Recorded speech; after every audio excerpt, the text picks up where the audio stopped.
Hello children. So today's topic is irrigation. We are doing chapter 7, that is food production and management part 1. Okay? Why do plants need water? There are many reasons to support this, like plant needs water for proper growth, for the development of flowers, fruits and seeds, for the absorption of minerals, for the germination of seeds, and for carrying out the process, the very important process called as photosynthesis, and many other. Okay, so for this, plant needs water from time to time at regular intervals. So the process of watering crop plants at different intervals through sources other than rain is called irrigation. So the sources of irrigation are wells, tube wells, ponds, lakes, rivers, dam, tanks and canal. So these are the sources of water, sources of irrigation other than rainwater. Okay. Next comes the methods of irrigation. Now methods of irrigations are there so that the kind of it depends on the availability of water and the type of soil. Okay, the first method is flood irrigation. Now this flood irrigation means this is used specially on a flat and a leveled crops. Okay, and this type of irrigation requires where irrigation is useful if the plenty of water is available in that area. Okay, and from a high level water is allowed into the field through the tube wells. How the flood irrigation is done? From the tube wells, and the water is allowed to go to the field through the tube wells. Then we come on to the furrow irrigation. Furrow irrigation, a number of ridges and furrows are made in the field. Then the water is allowed to run through the furrows and it get filled. Those furrows are filled with the water. So that kind of irrigation is called as furrow irrigation. Now the basin irrigation. Basin irrigation is when the fields are divided into basins or by making the small embankments, small embankments, and these basins are then filled with water. That is called as basin irrigation. Next comes the drip irrigation. Now if you see, the name as such is defining the types of irrigation. Now here comes the word drip. Drip means drop by drop. So here what do? They in this system they the holes and they make the holes in the pipe, okay, which allows water to fall near the root, okay, in drop by drop. So this kind of irrigation is very essential where the places where water availability is very low. Okay, so it is the boon in the regions where availability of water is poor. Fine. So this was all about the drip irrigation. Now we come to a sprinkler irrigation. Sprinkler irrigation means sprinkling through all over the field. So in this system, what do? They have a perpendicular pipes having a rotating nozzles on the top, and those nozzles are called as sprinklers. Sprinklers are attached on the perpendicular pipes.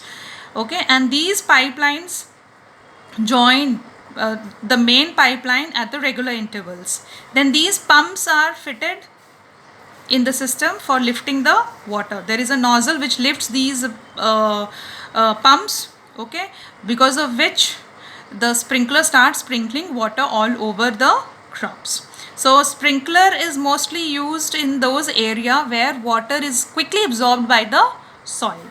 Okay, and we know that in the sandy soil they quickly absorb the water because they themselves don't absorb the water. The entire water gets percolated down. Okay, and it is also useful in an uneven land where sufficient water is not available. So the sprinkler water from time to time gives the required amount of water to the plants being grown in such kind of places.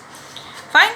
So these are the 5 major methods of irrigation: flood irrigation, furrow irrigation, basin, drip irrigation, and sprinkler irrigation. So this is all about the irrigation. Now we come on to our next topic, that is protection from weeds. What do we have to protect from the weeds? We have to protect the crop. Okay, now what are weeds? Weeds are the unwanted plants which grow along with the cultivated crop in a field. Those are called as weeds. Now these weeds, although sometimes are not always unwanted, but they are unwanted at the time when they come up, they grow on their own along with the main cultivated crop.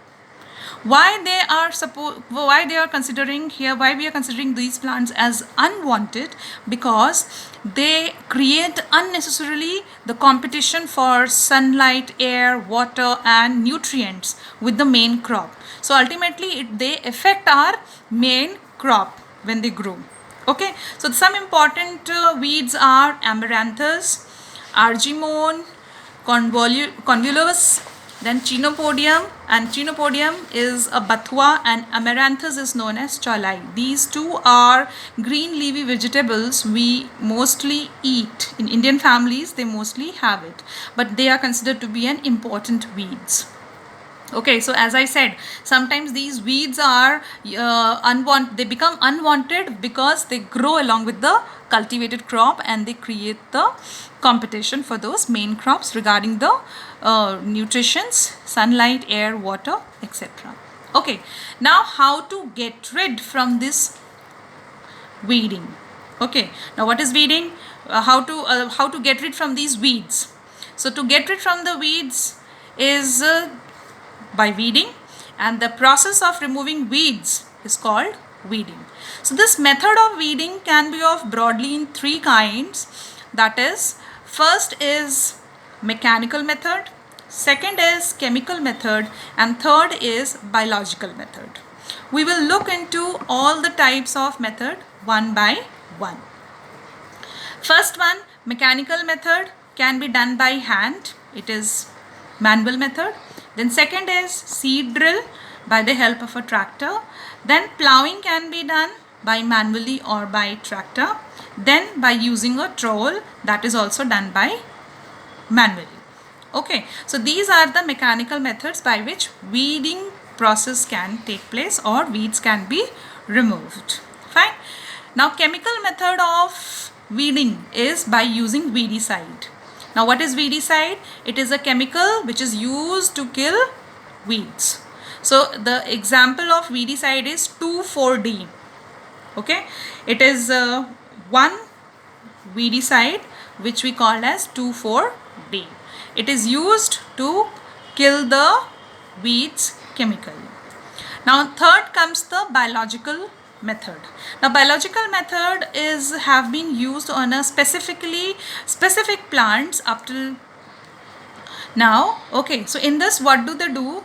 The insects or some other organisms that can consume and specifically destroy the weed plant are introduced in the crop. It means that those organisms are introduced into the field. Specifically they will go and eat only those weeds. They are not going to harm or they are not going to eat the main crop. So the example has been given like weeding of cactus. Okay, if I want to remove the cactus, so by weeding of cactus is done by using a cochineal insects. So these cochineal insects are introduced to the field for weeding of cactus. They just consume the weeds and do not harm the main crop. So this was all about the protection of main crops from weeds. Thank you.